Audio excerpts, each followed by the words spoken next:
Ikaapat na kabanata.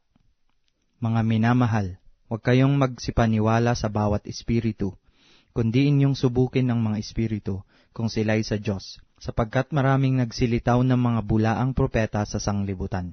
Dito'y nakikilala ninyo ang espiritu ng Diyos. Ang bawat espiritong nagpapahayag na si Hesukristo ay naparitong nasa laman ay sa Diyos, at ang bawat espiritong hindi ipinahahayag si Jesus ay hindi sa Diyos. At ito ang sa Antikristo, na inyong narinig na darating, at ngayoy nasa sanglibutan na. Kayo'y sa Diyos, mumuntikong mga anak, at inyong dinaig sila, sapagkat lalong dakila siyang nasa inyo kaysa nasa sanglibutan. Sila'y sa sanglibutan, kaya't tungkol sa sanglibutan ang sinasalita nila, at sila'y dinidinig ng sanglibutan. Tayo ngay sa Diyos, ang nakakakilala sa Diyos ay dumirinig sa atin, ang hindi sa Diyos ay hindi dumirinig sa atin. Dito'y ating nakikilala ang espiritu ng katotohanan at ang espiritu ng kamalian. Mga minamahal, mangag-ibigan tayo sa isa't isa, sapagkat ang pag-ibig ay sa Diyos, at ang bawat umiibig ay ipinanganak ng Diyos at nakakakilala sa Diyos. Ang hindi umiibig ay hindi nakakakilala sa Diyos, sapagkat ang Diyos ay pag-ibig.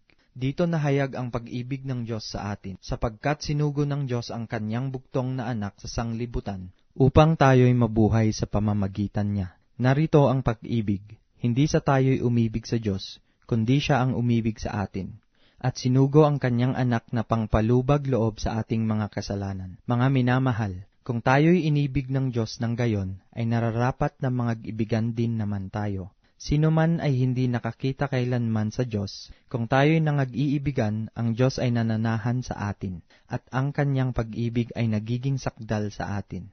Dito'y nakikilala natin na tayo'y nangananahan sa Kanya at Siya'y sa atin, sapagkat binigyan niya tayo ng Kanyang Espiritu.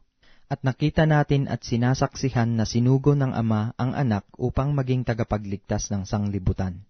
Ang sino mang nagpapahayag na si Jesus ay anak ng Diyos, ang Diyos ay nananahan sa Kanya at Siya'y sa Diyos. At ating nakilala at ating sinampalatayanan ang pag-ibig ng Diyos sa atin. Ang Diyos ay pag-ibig, at ang nananahan sa pag-ibig ay nananahan sa Diyos, at ang Diyos ay nananahan sa Kanya. Dito'y naging sakdal ang pag-ibig sa atin, upang tayo'y magkaroon ng pagkakatiwala sa araw ng paghuhukom.